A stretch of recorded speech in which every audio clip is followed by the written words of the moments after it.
the Balikbayan from New York, Canada, New Jersey, and the whole states of the America. Happy Balikbayan.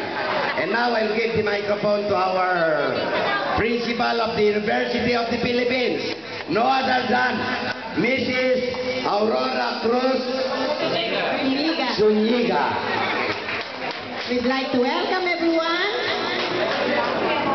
Welcome. Congratulations for making it to this reunion. I think this is the 46th year after we have graduated.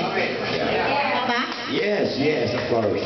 And it looks like we have not had enough of one another because this is the fourth time that we're meeting in 2 weeks' time. Yes.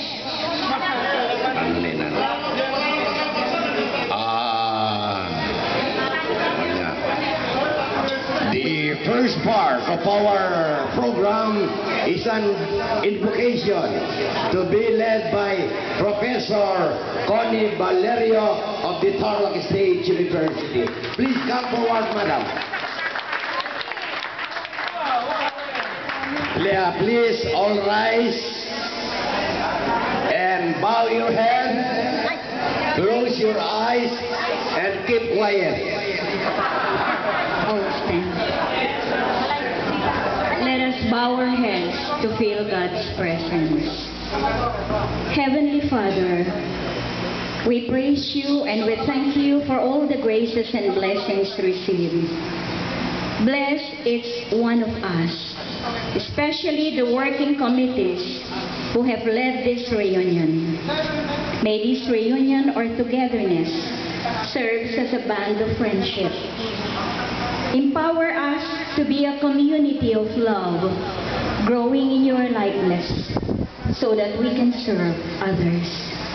Lord, we include in our prayers our loved ones, those whom we have promised to pray for, our batchmates who are not here, especially our departed batchmates. This we ask thee, in the precious name of our Lord Jesus Christ. Amen. Thank you, madam. Next, madam, you welcome our... To give us a welcome address is our very energetic President, Mrs. Carmen Menjola Ibarra. Okay, Madam Menjola. Wala pa kayong mga kamay.